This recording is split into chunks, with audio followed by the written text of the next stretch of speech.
Professor Hughes, Telecommunications and Biomedical Engineering. So let me go to these, the way that the communication theory people may know about electromagnetic communication and acoustic communication. There are usually waves, right? Sine waves and etc. And then also in optical communication and quantum communication, we also have these waves as you see here. But in the molecular communication, we have really so-called particles, and they diffuse in the air. They just go to, sometimes they get lost, they don't go to the destination, and some of them are sucked as the ligand binding receptor by the receiver.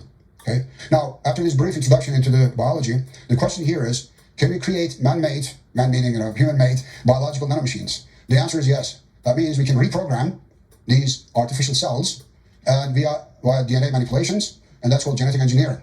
And that will really help us a lot. In fact, unfortunately, some maniacs in the US found all my work the last 18 years. I'm getting a lot of hatred mail. So my life is in danger. They think that I'm Dr. No in James Bond movies, that I'm trying to manipulate human lives. But it's, I'm not the only one. There are many people working on this subject, So now what we try to do is, so you have seen the bacteria, right? So what we can do is we can try to genetically engineer this bacteria. And, there are many illnesses, as you know. I will point them out to you, based on bacteria or viruses, right? So if I create genetically engineered healthy bacteria, for example, Crohn's disease, I don't know, you know that it's an awful disease for intestines. So there's no cure. So I can inject into the body and then they can fight these ill cells or ill bacteria and then solve the problem, So just an example. So I hope you are getting the point, right? So we are trying to create these nanoscale machines, genetically engineer them. They will act like bacteria, and also in the future we will see that neurons and calcium ions and etc. And it will help us for prolonging our lives. In fact, the mRNA, the COVID injection is exactly based on this idea. So one more time, the mRNA, the COVID, is based on this idea. Bacteria, and also in the future we will see that neurons and calcium ions and etc. And it will help us for prolonging our lives. In fact, the mRNA, the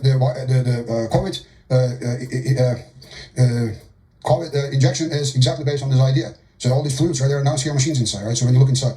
So long-term goal is, so this like doing the prokaryotic cells, like bacteria cells, are easier to manipulate, genetically engineer them, but the human cells are much more difficult. Of course, some people may say it's also ethical or non-ethical, but that's not the point now. So on the long term, we try to create genetically engineered human cells.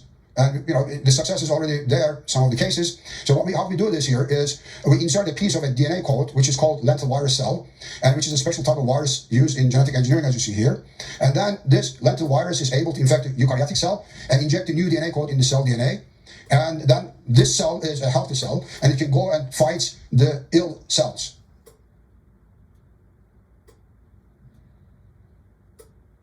أسعد الله مساءكم لكل خير بكل خير. Welcome everyone to this Institute event. My name is Maurice Pomerantz.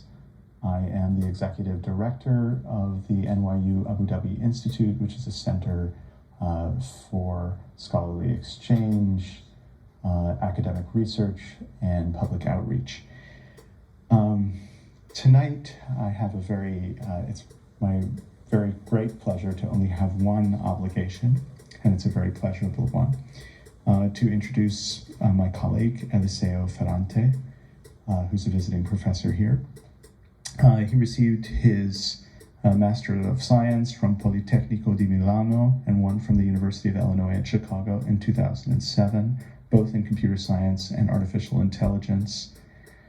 He received his PhD degree in applied sciences from the Université Libre of Brussels in 2013, and a thesis in swarm robotics and statistical physics, which sounds like a very interesting topic. I hope to hear more about swarm robotics one day from him.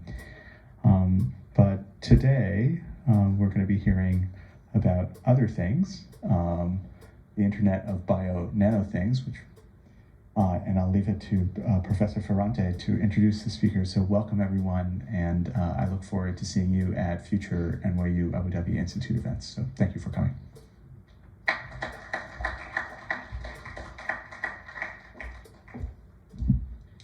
Thank you, Maurice, for the very nice introduction, and good evening, everyone. My name is Eliseo, and it's an extreme pleasure today to welcome Professor Ian Achilles to NYU Abu Dhabi Professor Achilles got his education in Erlangen, Germany, and but then most of his career is spent in Georgia Tech, where he has been tenured professor for over 35 years. Is one of the world's most known experts in wireless communication, and has been very active around the world, and he held in position in different countries, including Spain, Finland, Saudi Arabia, and recently Ireland. He is also advisor at Technology Innovation Institute in Abu Dhabi, and that's why we have a pleasure to host him very often in the UAE. One thing I wanted to share about Professor Achilles personally is one thing that impressed me is the fact that he's able to he has a very strong legacy around the world. He was being able to build a network of networks. What I mean is that there are many well-known professors around the world in his field that have been once the Professor Achilles student. I can personally experience how he can. Okay, so the reason I let that play and let both of them do their introductions is for those of you that when you're listening, sorry, Dr. Hughes, for the bad pause, but when you're listening to Dr. David Hughes and he tells you that these are industries, the same way that I just laid out all these links for you to understand, these are industries, these are jobs, okay? And when you hear us on the channel get really pissed about the fact that our college students are going to school for the intrabio nano things, we take you to Cambridge for an undergraduate degree in which it tells you the different aims of the course to introduce the history and definition of the Internet of Things and the concepts of the Internet of Everything, outlining challenges on the Internet of Everything, focusing on ubiquitous connectivity, energy, efficiency, introduce and discuss the Internet of Bio-Nano Things and its major role at the core of the Internet of Everything.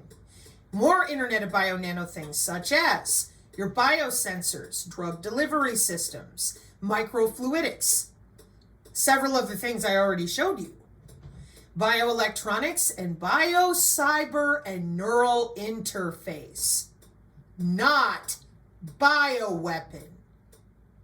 It can be used that way, but this is an interface for precision AI healthcare, nanomachines. Now, this is a place where a lot of people are real messed up because they think that your international, they think nanomachines and nanobots is either science fiction or it's not here or nobody knows what they're doing, okay? So here's your internationally genetically engineered machines using the same biobricks, the heart of synthetic biology, incepted in 2003 with 80,000 students from over 65 countries. What are they doing? Well, they're running little nanomachines through your body. Excuse me? Okay, watch this. So we have something called xenobots with Harvard and Tufts University, living robots. We have anthrobots as well, just a second. Synthetic life forms that are designed by computers to perform some desired function and built by combining together with different biological tissues. There you have Weiss at Harvard, you have NPR, you have CNN back in 2021. Okay? And instead of being able, as I continue to point out, these should be educational discussions professionally. Not, unfortunately, what we have seen. Okay? So let me show you this quick clip.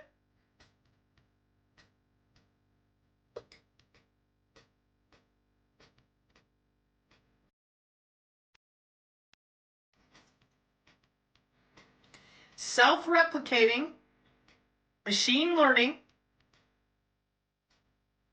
They make themselves out of your tissue. And they're driven around by not only the AI, but that you can be logged into by your smart devices automatically. Nobody will help you. Nobody will even admit this is happening unless you go to the university and work with them. Anthrobots. Those are different. They are tiny, self-assembling robots made from human cells. They're just a bit different than your xenobots.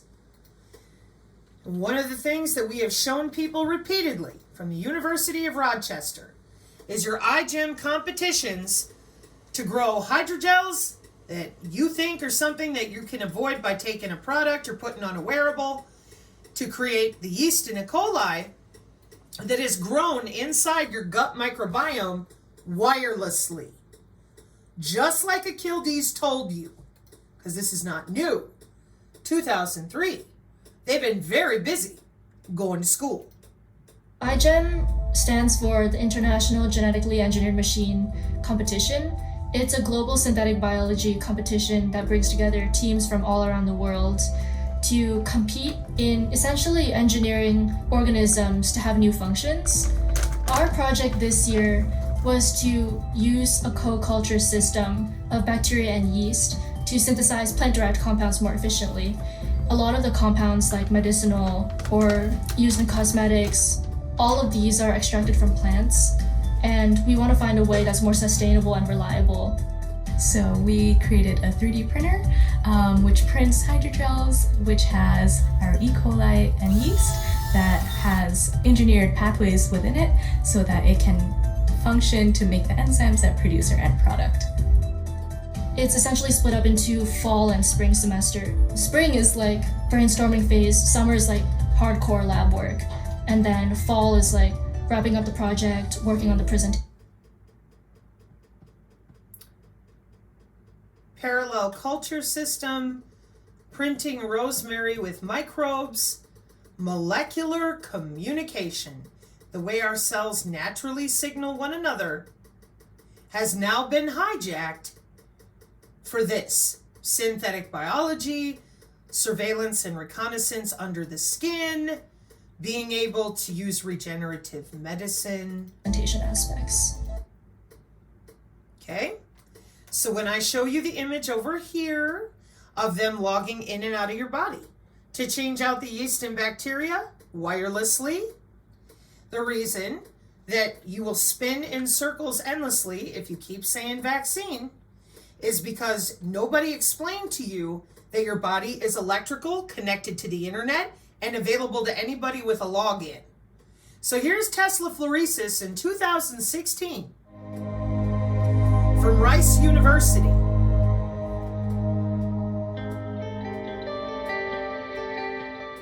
What we've designed, and we've done this very, very quietly, but we're glad to now release it to the world, is this idea of Tesla Phoresis, which is a discovery we made several years ago, and we've been developing it.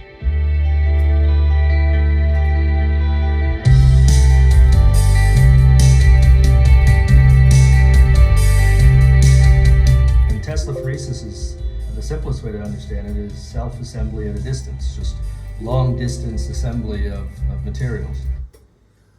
Okay, long distance assembly of materials. What are you looking at here? Let me help you out so you understand how severe this really is.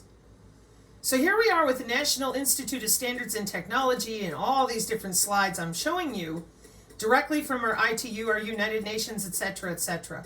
What is graphene-based sensors and health monitoring? Well, that's what you're looking at. So as it sits under your skin, it's not necessarily doing anything unless it's told to do something by a different network.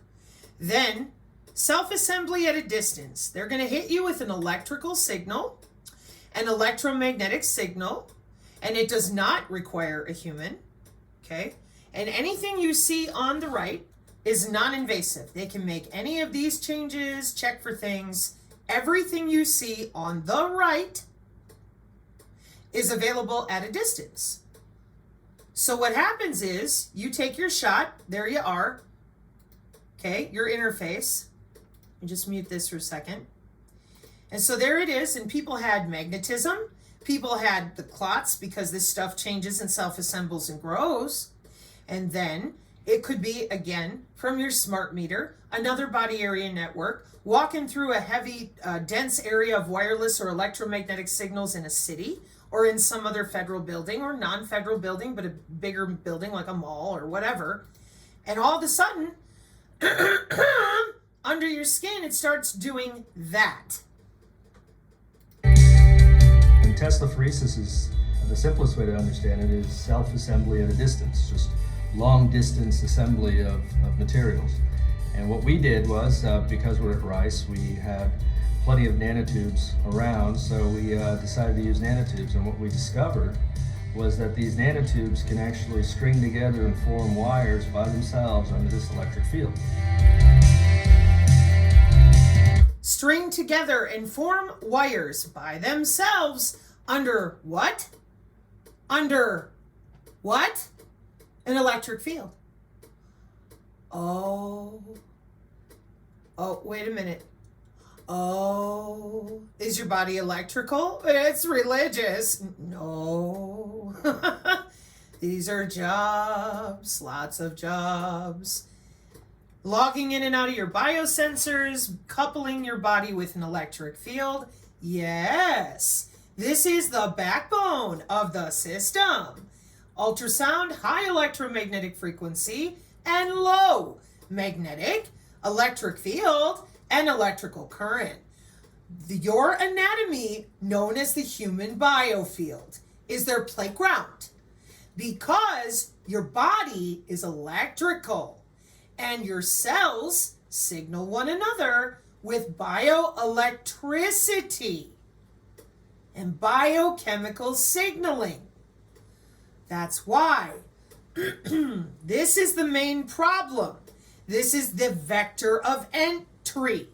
They're under our skin ubiquitously 24/7, and we have nowhere to go because nobody wants to discuss how far along they are, how serious this is. 60 years of dominating the electromagnetic spectrum, and we're still sitting here listening to people cry tears about vaccinations. Where are the explanations for having developed this, gone to school for it, been in competitions to do it, and still right now going to get degrees for it? Where is all this information? If it's the way of the future, you're going to save everybody. It's the way we're going to have our smart cities and we're going to save the planet. Why does nobody know about it? Why are you being frightened into submission with endless pandemics?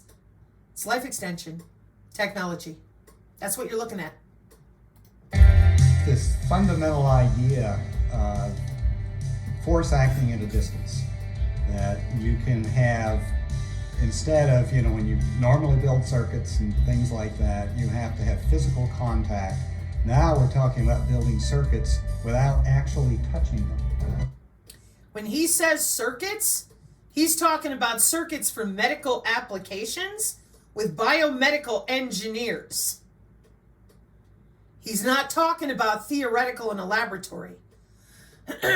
He's talking about biologically inspired and neuromorphic circuits and systems. Neuromorphic. Morphology. Changing your cellular biology at a distance. Okay, back to Dr. David Hughes. They would then function there and remain in place for at least a year. It was also known pre-COVID that it's possible to inject technologies into the body, nanotechnologies. You don't have to do it directly into the brain, but because what we're dealing with is so small, it can cross the blood-brain barrier. You in fact have syringe injectable neural nanotechnologies capable of crossing the blood-brain barrier. That are also self-replicating. Thank you. That are also self-replicating. Let me just read you a very short quote from a NATO report from 2023. It goes as follows, quote, "Neural nanotechnology can be used to bring nano-sized robots close to a neuron via the bloodstream and make it possible to link the human brain directly to a computer, making use of artificial intelligence in the process," end quote. So we said that this information is very often in the public domain. It's out there. They do tell us about these kinds of things. And in the Omnivore Symposium, we documented fairly extensively the development of this kind of technology. Now, and now we have the Pentagon developing the so-called COVID virus, the so-called COVID response, and then all the electron microscope stuff of all this weird nano stuff growing. so this is the real concern. And So obviously it's a giant project to put people with a bare minimum trackable matrix in their body towards going into the forced evolution into mineral that you all know Harari and the globalists have promised that the future isn't human by 2047. Yeah, I mean, it's difficult to know how much of that kind of material to take seriously. You know, Ray Kurzweil and the singularity and. No, I totally agree. So let me ask you this, Doctor. Why do you think they did inject all these people with this very destructive, deadly, poisonous nanotech? There's obviously a bigger project here than just depopulating people. I mean, from all your research, I know we're approximating here, but what does it look like? Right. So this is where the context that I've just provided does become extremely important. There is certainly no good reason, no sound scientific or moral rationale for trying to inject as many people as possible, going all the way down to children. That much is for certain. So the reasons can only be nefarious. We know from official data alone that there have been an extraordinary number of serious injuries and fatalities worldwide as a consequence of this rollout. Dennis Rancor estimated 17 million deaths worldwide by, I think, September 2022. So the number will now be higher. Now, there are those who think that this has something to do with depopulation or deliberately trying to maim and kill. I'm not so sure. I'm not so sure about that, because as terrible as these numbers are, and as horrific as some of the injuries have been, nevertheless, when you look at the figures, it's still only, I mean, they're much too high, of course, don't get me wrong. Yeah, 30 million dead or so is more collateral damage in a giant secret cybernetic test. Right, so that's exactly my point. It's more consistent with collateral damage than a deliberate attempt to kill as many people as possible. So that then brings us to the military aspect of this. And if we're talking about collateral damage, then what's the project? What's the bigger project? And that is where I think we are coming back to neural nanotechnologies, which can be injected via a syringe, possibly via other means, we don't know, pills, food, etc. And we've got Borla saying, oh, soon we'll make you put nanotech in you with your regular prescription pills to control you. That video's out there 2 weeks ago. Smart pills have been around since 2008 with things like Abilify. It is a component of bioelectronics and electroceuticals. Here's your National Science Foundation in 2023. That way, they can make sure that you're taking your medication whether you want to take it or not. There's wireless drugging, which I already showed.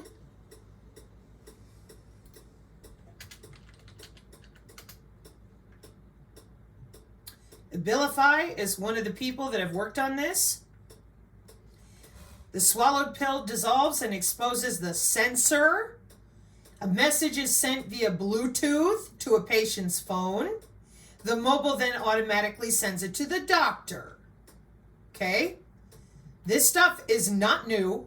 It did not just get here in 2023. Let's see when this article is from. 2021. Nanotheranostics, bioelectronics, and electroceuticals. What are electroceuticals? Medical devices that use electrical stimulation to treat diseases. This is what I mean, that when he talks about the cognitive NATO statement,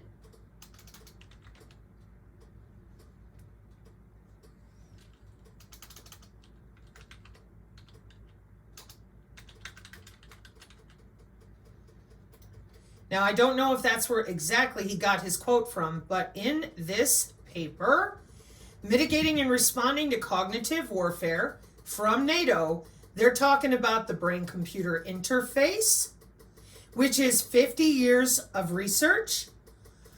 Excuse me.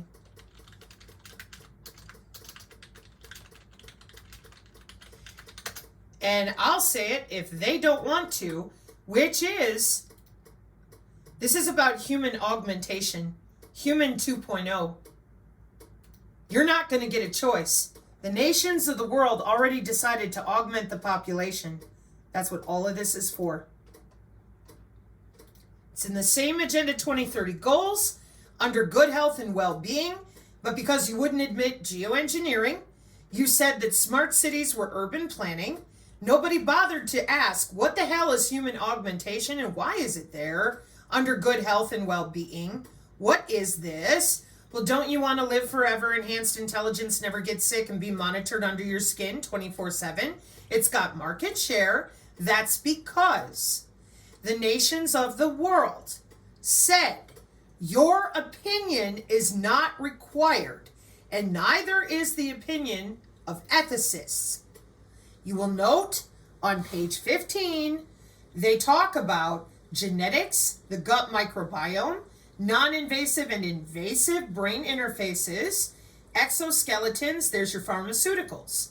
We cannot wait, excuse me, for the ethics of human augmentation to be decided for us. We must be part of the conversation now. The ethical implications are significant but not insurmountable. Early and regular engagement will be essential to remain at the forefront of the human augmentation field. Ethical perspectives on human augmentation will change, and this could happen quickly. There could be a moral obligation to augment people, particularly in a case where it promotes well-being or protects us from a novel threat. And it could be argued that treatments involving novel vaccination processes and gene and cell therapies are examples of human augmentation already in the pipeline.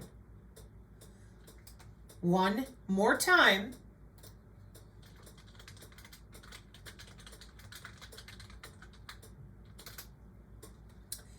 When I go to the Augmented Human Conference here in 2024, and I click on past conferences, how long have they been doing it? Do you see 2010? Where have they been doing this? All over the world. Okay? This is very serious because I don't think people understand the following. The need to use human augmentation may ultimately be dictated by national interest. Countries may need to develop and use human augmentation or risk surrendering influence, prosperity, and security to nations who will. National regulations dictating the pace and scope of scientific research reflect societal views, particularly in democracies that are more sensitive to public opinion. The future of human augmentation should not, however, be decided by ethicists or public opinion. The future of human augmentation, human 2.0, in which they've had their butts super busy going to conferences for human augmentation since 2010. They built themselves a biocyber interface in 2017. They've known about logging in and out of the body with software since 2004. They started the body area networks in 1995. Brain-computer interface has 50 years worth of research, 50-year history. They don't want your opinion. You're too late for that. They've been busy going to school. Nano.gov is 20 years old. So the future of human augmentation should not and will not be decided by ethicists or public opinion. The future of human augmentation will be decided by governments who need to develop a clear policy position that maximizes the use of human augmentation in support of national prosperity, national safety, national security. Why do I sound angry? I'm a former medical test subject from your Air Force Research Laboratory. And for me, this is so incredible that nobody stood up for humans. Nobody. And right there is why. It went here at the Air Force Research Laboratory for the Black Swan, Dawn of the Super Soldier. I think it's September of 2023. IITSEC, the same place I took you with the DoD and their digital twins. We will still be worrying about it in 30 years' time, but the Chinese will just have done it. Done what? Just because we can, should we? Well, they already did. In this same presentation, you'll learn about read-write to the brain, their individualized neural learning systems. I know Kung Fu. DARPA N3. Read-write to the brain, good to go. Acousto-optics, confining light using ultrasound for high-res sensing. Augmented humans can connect not only to Hive AI with synthetic telepathy, they can talk to wireless sensor networks, drive the drone with their mind, and all sorts of stuff. The living weapons. Superpowers are using robotics and experimenting with manipulating squatties' DNA to give them enhanced speed. They talk all about it. Bioweapon soldiers. Experts have warned how scientists could create DNA-altered super soldiers. Welcome to Human 2.0. In scholarly and academic research. Welcome to artificial blood. Welcome to synthetic biology. Welcome to new nanoparticles to allow humans to see in the infrared spectrum. Welcome to how do you make a living weapon? Pain immunity, synthetic blood, exoskeleton legs and enhanced limbs. HOW.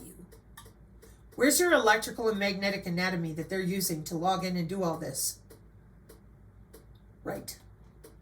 And because nobody is willing to talk about the HOW, we're going to have to do it. Well, just because we can, should we? Well, if we don't, China will have already done it. And then you hear about Dr. Charles Lieber getting arrested over there, etc., etc., etc. And over at the DoD, 2 years ago, your nanotechnology and combat casualty care, see other videos of mine, there's your graphene, your nanosensors. Meanwhile, the rest of the world is being told we're so clueless we're going to have to stick with endless pandemics. But at the level of the IEEE, at the level of Horizons Canada, at the level of ICT, which is Information and Communication Technology, making your internet work. This is the biodigital convergence. Biological and digital will be merged, converged. 20-year-old concept. Oh, we don't know what the nano is. We don't know where it came from. We just have no idea. And I said, folks, nano.gov. That's all you got to do. And what you can do is you're going to see everybody here, the DOE, the CDC, and the NIH, and everybody else literally will be here swimming in acronyms. So, nano timeline.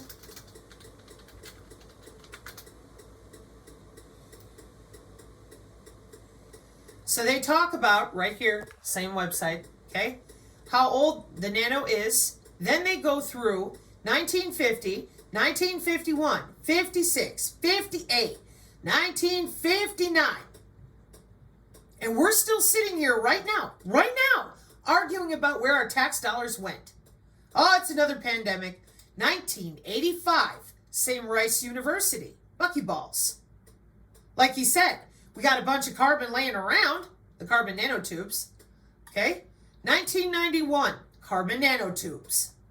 1992, nanostructured catalytic materials. 1993, MIT, method for controlled synthesis of quantum dot nanocrystals. 1998, 1999, on and on and on. These are jobs. So when we sit here and pretend that some rando group of people in robes are doing all this. And oh, it's so unknown. No, these are jobs, and you're being manipulated because you're too embarrassed to talk about the human anatomy that is allowing every single bit of this. There is an origin point here, folks. It's called your own biological signals and the way your cells communicate with molecular communication. And there is no way to go around that. They've had that anatomy stripped away and hidden since the early 1900s. The biofield shows back up on the NIH in 2015, and we're still sitting here going, I don't understand. How are they doing it? So here on our channel, we purchased a college textbook. And the very first thing we ran into was the directive I know he's referencing, because this directive for autonomous weapons, machine learning, and AI got started in 2012, updated in 2017, fully deployed January 25th, 2023.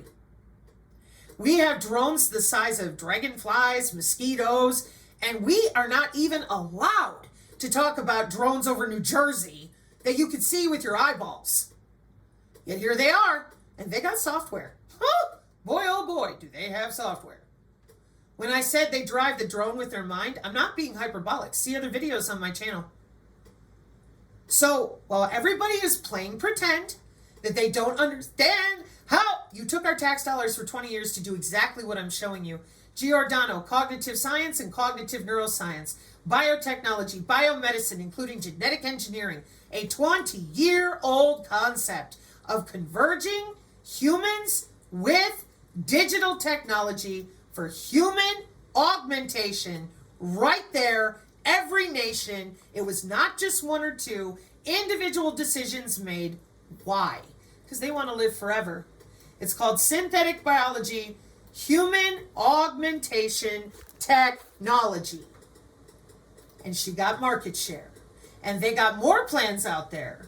So the sooner that we stop hearing vaccine, and we start hearing about Cambridge, bio-cyber interface, that your DOE knows all genomically about, then you will understand what they're really doing, and they are not going to give you a choice. As it stands right now today, we cannot get any physician, none of them, to talk about that same medical body area network from 2012 coming right out of the mouth of the chairman of the FCC.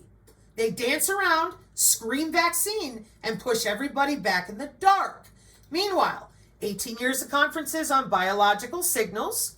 Everybody from the IEEE and the biomedical engineers are writing algorithms for your DNA resonance, your brain tissue, your body area network. They're just going to work. They're just going to a hotel. More conferences. And the rest of us don't even get to talk about what's passed in Congress for our own digital nervous system. You want to talk about egregious human rights violation? You want to start admitting that it is appropriate as a parent or just as a person to be offended that the police, the doctors, and everybody's been tap dancing on the TikTok instead of saying, oh yeah, we plugged into you in 1995. And the IIT-Sec Super Soldier event, the one I just showed you about, well, we'll be worrying about it in 30 years, but the Chinese will just have done it. That's your Department of Defense.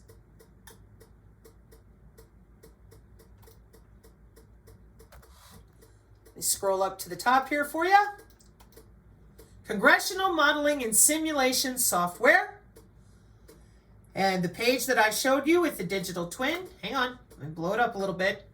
Okay, right there. Same people on the panel, except for these two. Sorry. Hang on, I'll take you to that panel in a second. But the same people are involved. NVIDIA, Space Force, whatever. So digital twins for 50 years, half a century, good to go. We have new updates to technology, the Internet of Things, the Internet of Everything. And on page 20, there's the same people on the stage. Principal Analyst, Southwest Research Institute and Professor of Special Programs. Non-invasive brain stimulation team in the Cognitive Performance Optimization section. Applied Neuroscience branch United States Air Force, Human Systems Engineer, Army DevCom, Research Scientist, Enterprise Level Learning Engineer, SAIC, Program Manager at the Army again.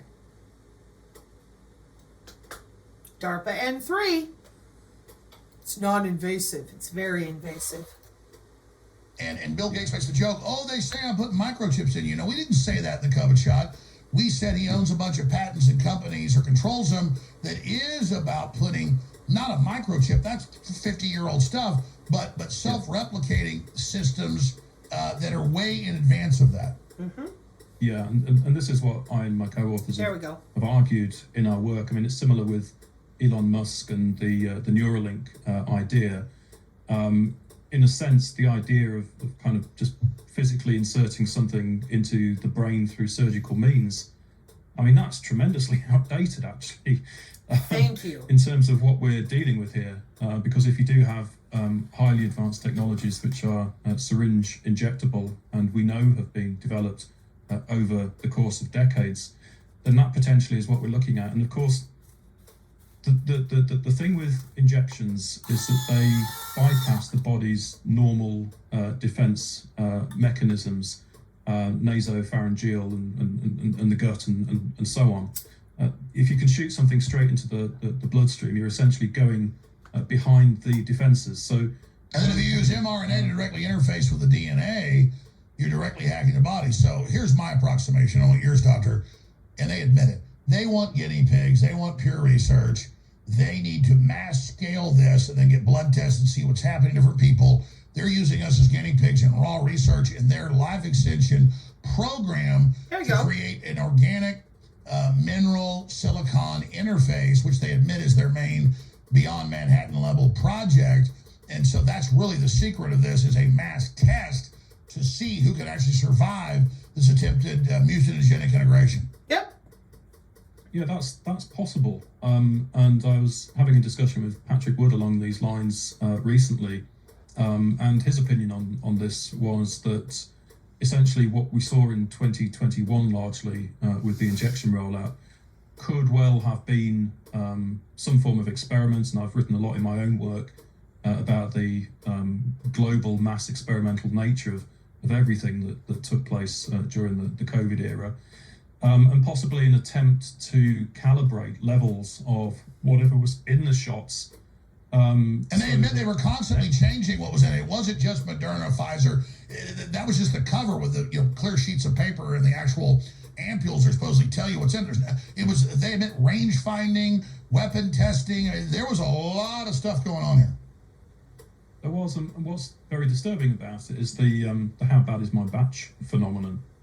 Where it's been shown that 1 in every 200 batches was significantly more harmful than the rest. A discrepancy so great that it cannot possibly have been accidental and must therefore have been deliberate.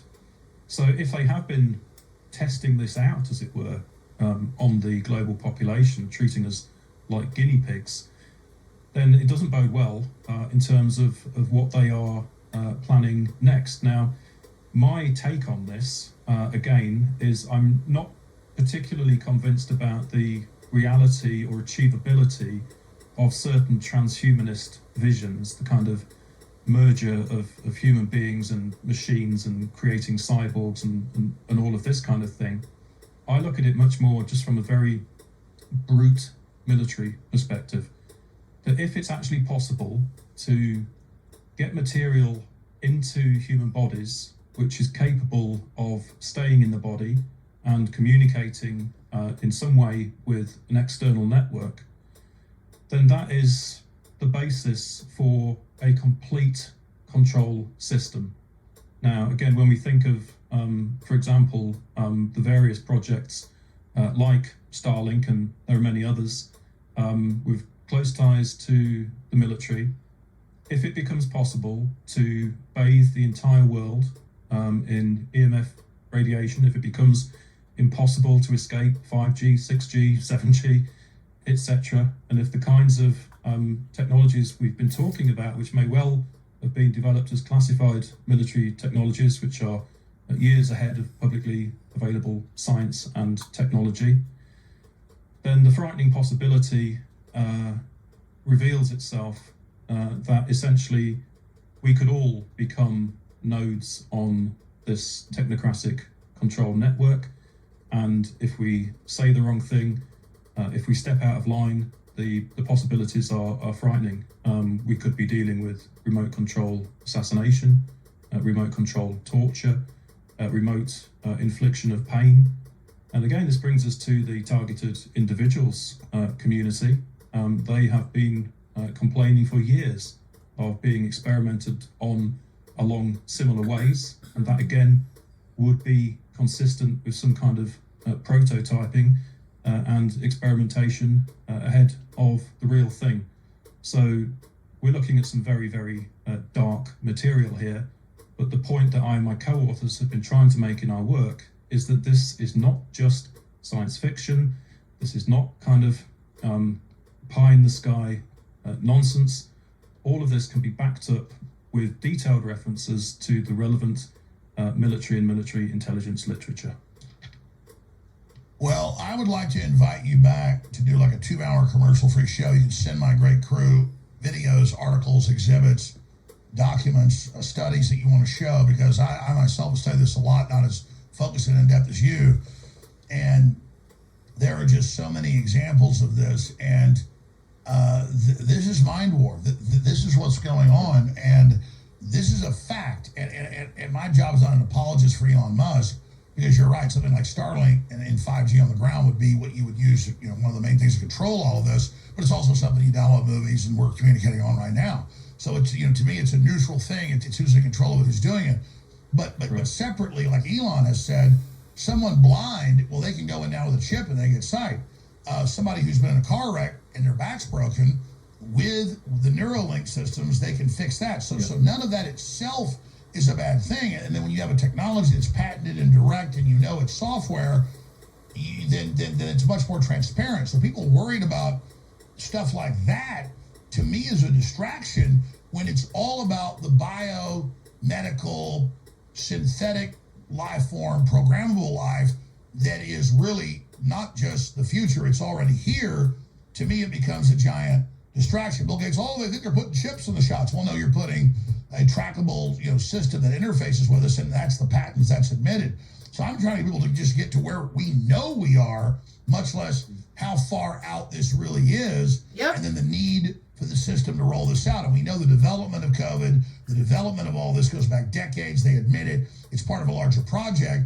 And of course, they use it for lockdowns, control, social control as well. But everything they do is multi-layered. Let me ask you this in closing. How do you think it's going for the technocrats? Because I agree, it's a mad scientist death cult worldwide that think they're smarter than everybody. It transcends national borders. It transcends. It's an ideology of the death cult. The death cult doesn't just want to kill everybody.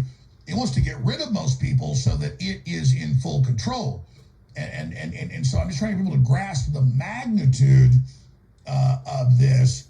And sure, all the things coming in displace humans, make us obsolete, train us, a self-driving car, nothing wrong with that except calculators, nothing wrong with that, but nobody can do math anymore. Or, that thing then, just displaces you. Who could hack it? Who can control you? It's just this very aggressive anti-human stance, the way it's all being rolled out. It is. And what I argue in my COVID book is that we are now living in an interregnum, essentially. That the old paradigms and mechanisms of social control were not only breaking down of their own accord, but are now being deliberately collapsed by the powers that be, as they try to simultaneously roll out incrementally the various means of introducing technocracy. So this means that we're actually in a very precarious moment, and it's precarious not only for us, but for them as well. Any time that there is war, there is potential for massive change. And this is what history teaches. For example, at the end of World War I and the end of World War II, there was significant revolutionary potential at that time, and large numbers of people organising themselves. Now, I think we're living through a similarly momentous period of history at the moment, and various paradigms which have been in place for decades, if not centuries, are actually under threat now. Now, where this goes is anybody's guess, but what I've said all along is that the technocrats now have no choice but to keep pushing for their dystopian, hellish technocracy, and the rest of the human population has no choice but to fight back. Now, it seems to me that more and more people are, in inverted commas, waking up at an ever faster rate. And of course, once you see this stuff, you can't unsee it. There's no going back. So our numbers are incrementally rising. It was very interesting to me in January 2022 when all of a sudden they essentially just rolled right back on the COVID operation, just as it seemed it was in full steam. I mean, in this country they were threatening to make the jabs compulsory for NHS workers. One of the. But it triggered a mass awakening. Their AI was able to track it. They had to back off. So let me say this. Yeah. I know you're smart, so I can tell you probably already know this. This is all the Carnegie Endowment for Peace project, 1906. They already funded it after World War I, which they set up to get everybody to get on board with the League of Nations. By 1921, they had the official plan for peace, and they said we have to end humanity, end history as we know it, create factory-farmed humans. That's Brave New World, was kind of rolling it out in a science fiction way. Huxley in 1961 wrote Brave New World Revisited, gave a speech at Berkeley admitting it was actually all a plan. His brother ran the UN UNESCO plan. And so you create peace by ending history and ending humanity as we know it, and taking control of things. Is their excuse to stop war? You just end the human process. It's just an excuse for total domination and control. And so they're threatened by freedom and open technology because it'll be decentralized. They believe they'll lose control. They believe there'll be an Atlantean moment where all this distribution of technology will blow us up, but they're actually the ones blowing us up. And so that's why they believe they've got to bring in a total tyranny, is that they're the anointed ones that understand this. And so only if they do that will they save humanity in the end by making humanity a factory farm product. And we have to understand that and say, no, we control our destiny. Certainly you're not going to be self-appointed to do this when you show the very attributes you claim you're countering. And that really is the theory and the theme and the mindset of these people. We've got to get rid of free will because free will is too dangerous. It's very devilish. What do you make of that approximation? Before he responds to that, I want to point out to you again, as much as all I ever hear is endless complaining about the Jones. So I'm going to separate his comment from him for a moment to point out he is correct. They don't want your opinion. They're going to scare the crap out of you, put their bio-cyber interface under your skin, and you're going to do it, or you'll lose your job. Your friends will call you names. Your family will tell you they're going to die because you didn't take your jibby-jabby. Yeah, we already lived through all that, didn't we? Okay? And there does come a point when you're going to have to understand that you don't have a way out. The only way is through. So let's listen to Dr. Hughes' response. But again, regardless of what you think about Jones, what he said right there, they believe they know better than you. Yeah, that's why nobody wanted to admit what's going on. Ain't none of your business. You don't have any anatomy. That anatomy belongs to them for their genomics, eugenics, human 2.0, human augmentation programs. Bio-tokenized economy, human GDP. Yeah, I mean, all of these different actors that you mentioned, I cover in my work, and there's no doubt that, we haven't mentioned the term eugenics yet, but there's no doubt that there's a consistent eugenics theme which can be traced all the way back here. The Carnegie Endowment and its role, for example, in World War One, the use of World War as a means of social engineering on a mass scale and achieving these kind of massive resets. We might use that term in relation to the Great Reset, a kind of top-down passive revolution.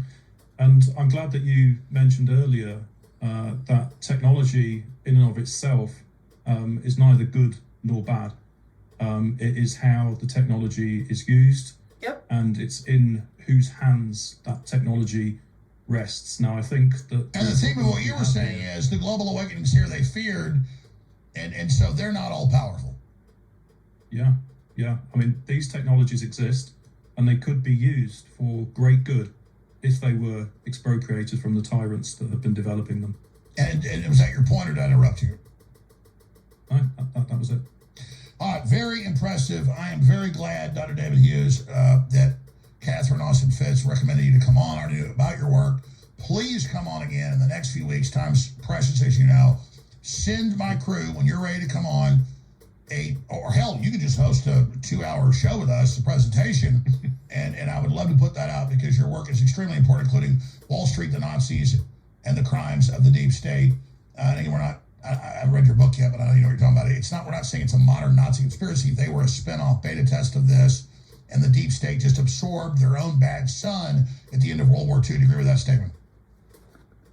Yes, more or less. I mean, well, I haven't read your book yet. I'm going to read that one, but will it quantify your view? Is this current global system a Nazi operation, or what is it? It's an attempt to manufacture totalitarianism for the same reasons that existed in the 1930s, with the same bad actors behind it. Absolutely. And then the Nazis were actually, and the documents are public, but most people don't, it's PhD level, but they were literally a British intelligence creation. They didn't run the Nazis, but Lord Milner and others, decades before, even before Hitler was there, predicted what they needed, created, wind up Germany, oppressed Germany with the Versailles Treaty, wind them up, build them up, set them up, have them fully infiltrated, and then knock them down. Well, it's certainly the case that Wall Street had a significant hand in funding the rise of Hitler and the building of the Nazi war machine. And it's certainly the case that Nazi Germany would not have been able to go to war and stay at war for as long as it did without the backing of Wall Street, which is a troubling thing for many Americans to learn, but it is historical fact. And then at the end of it, the West just takes them all in. Well, that's the thing after 1945, of course, not just the West, Russia as well, in fairness, but yeah, the CIA and the State Department in particular, recruiting lots of ex-Nazis, and of course that led into things like the MK Ultra program. Excuse me, all I hear is jobs, jobs, jobs. Who paid for all that? Wall Street jobs? Oh, and then here we come. Well, we embedded certain people and certain scientists and von Braun and the State Department and the CIA fighting with its incepted NSA and the two of them and oh, and what are we looking at right now? Jobs, jobs, jobs. And a lot of other very nefarious activities over the course of many decades. Sure, well, the West was much better at getting the Nazis over. Probably so. Yeah, I mean, one of the things that I do in Wall Street, the Nazis and the crimes of the deep state, is precisely to trace the continuities all the way from that period of time, all the way through to the present, so that we can understand exactly what we're dealing with here. And sure enough, various themes which were key to the Nazi era have reared their ugly head again since 2020, and the reasons for this are non-accidental. Well, exactly. You have the eugenics fascist movement, and the Nazis are just one production of that, though the most successful publicly. And then that's just basically part of this larger program rolled back in to the larger program. All right, let's get you back on soon. Dr. Hughes, thank you so much. Thanks for having me on, Alex. Appreciate it. Thank you. Powerful 55-minute interview. Wow. My work will be really cut out for me when this ends in a few minutes, the live feed that'll keep relooping it on X and an InfoWars. Which is how I found out about this at all. My word. My word. Well, for those of you out there that get upset with me because of my tone, and for the last 3 years being here, trying to help wherever I could, because I went to the post office in 2019 and it said 6G, and I went, what? No, let's get out of here. Then I ordered a college textbook set, and the first thing I ran into was their autonomous weapons systems. So for those of you who are not part of the Synergist community, because to them, everything I just showed you, they already know. in very, very intimate detail. My name is Sabrina Wallace. I am the person you're seeing right there. I have had communication with Dr. Hughes. He is a very diligent researcher. His work echoes myself and Non-Vaxxer 420 because we have stuck as close as we can to colleges. Just going to open this a little bit here, okay? And I'm going to take you through these tabs pretty quickly. Smart agriculture, human augmentation with the Agenda 2030 and C40 goals direct with and from the ITU, the IEC, and the ISO standards for your IEEE. Epigenetics, the different bacteria-based biosensors implanted in the human body for early detection of infection, 2018. The biocyber interface that is going to log in to your intra-body area network, which is the backbone for the Internet of Medical Things, using our electromagnetic spectrum, and the natural biological signals of humans. The blockchain is already the digital hyperledger system, writing to and from your DNA for storage for the tokenized biological to digital economy. We have 18 years of biosignals conferences worldwide for things that you are familiar with only existing for biotelemetry in the hospital. Omics is when we log in with a wiring diagram of your brain and your body, and we can perform protein folding, transcriptomics, metabolomics. We take your phenotype of your genome and we start going back and forth with your DNA, your RNA, your metabolites, your proteins, and we can access anything we want, okay? Your body area network is not new. When they closed the Stargate program, testing on remote viewers for connectivity to their cloud systems that were not commercially available yet, they went in the same year, 1995, to the body area network. This will be an interaction between you and what you believe to be a freedom or liberty city. It is not. You will not be able to leave your 15-minute environment, and they have every single way you can think of under your skin because they've been there for 30 years with the help of tons of people, very few of which were only involved for things like wireless earbuds. Just so we're clear, life extension technology is very real. We have been working with pacemakers and under the skin systems since the 1950s. That's your intra-body communications. This is the IEEE Society of Biomedical Engineers. Your IEEE are the Institute of Electrical and Electronics professionals worldwide.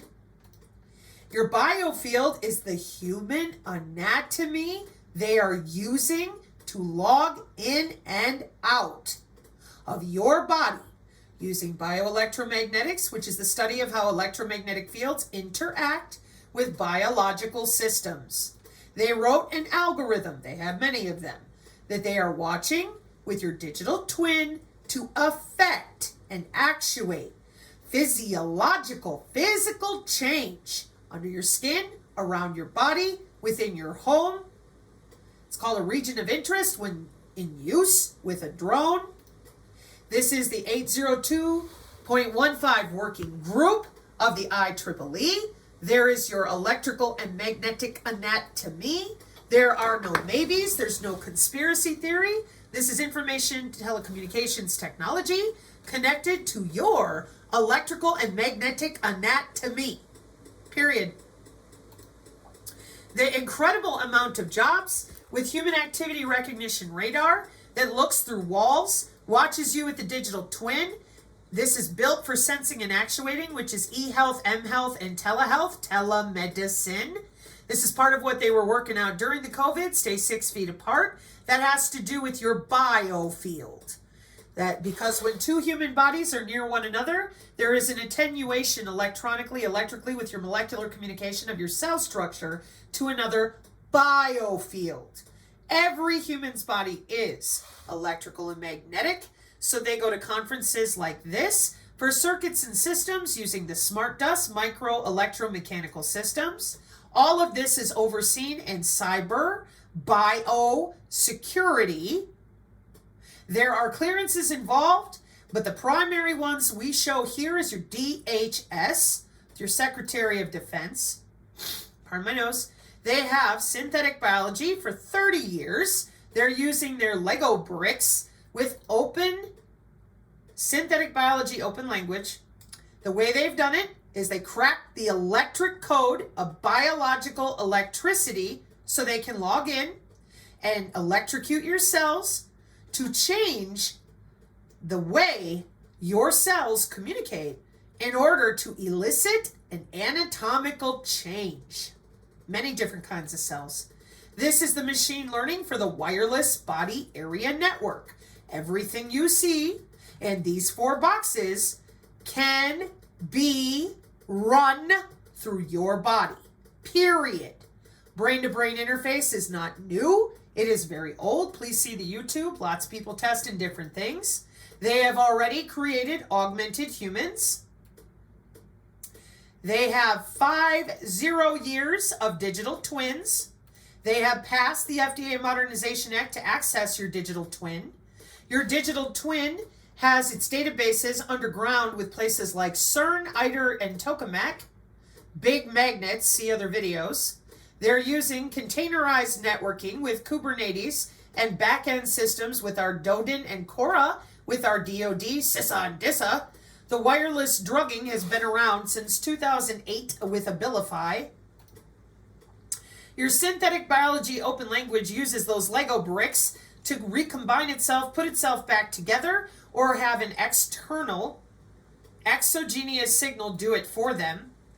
Logins or not. They knew this was the direction they were going, so in 2017, you have your cyber physical backbone.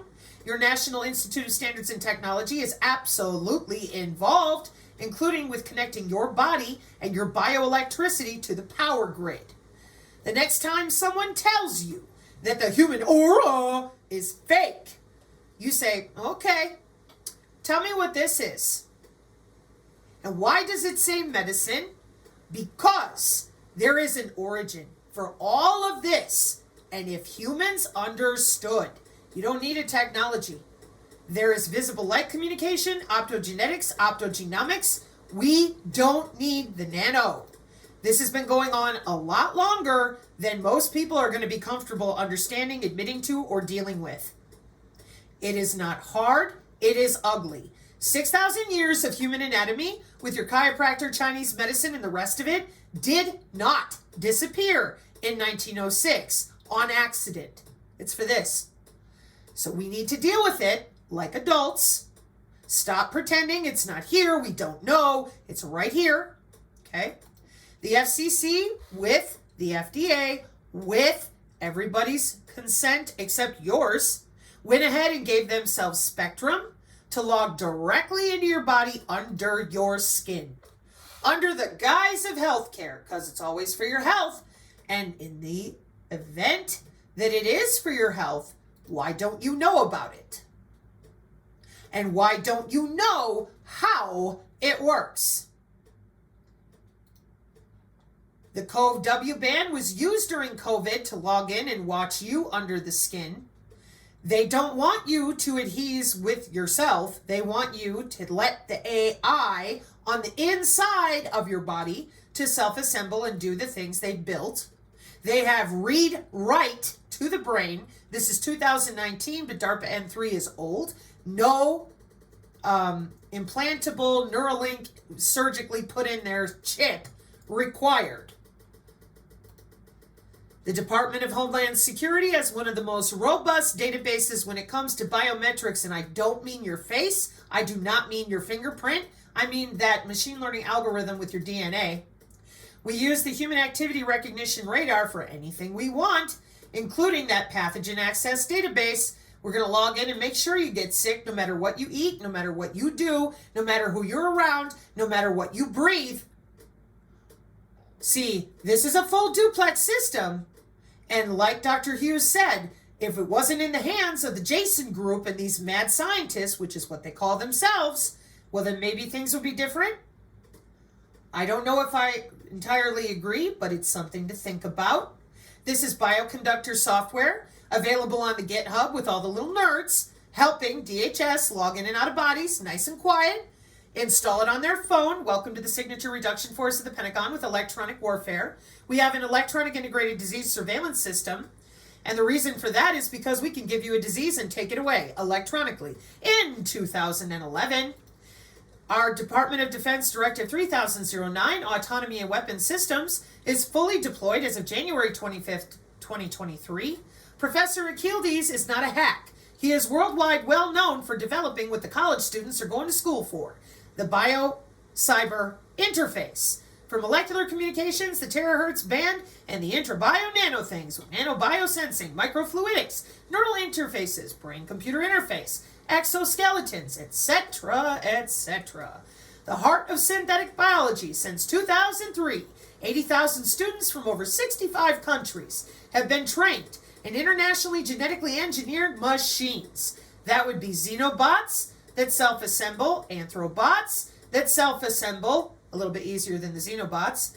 These are college students in biomedical degrees that with Tesla Fluoresis assembly at a distance since 2016. Everybody knows what bioelectronics, electroceuticals, nanotheranostics, and wireless drugging are. They are busy logging in. They are absolutely aware of how these systems work because they want AI in healthcare everywhere.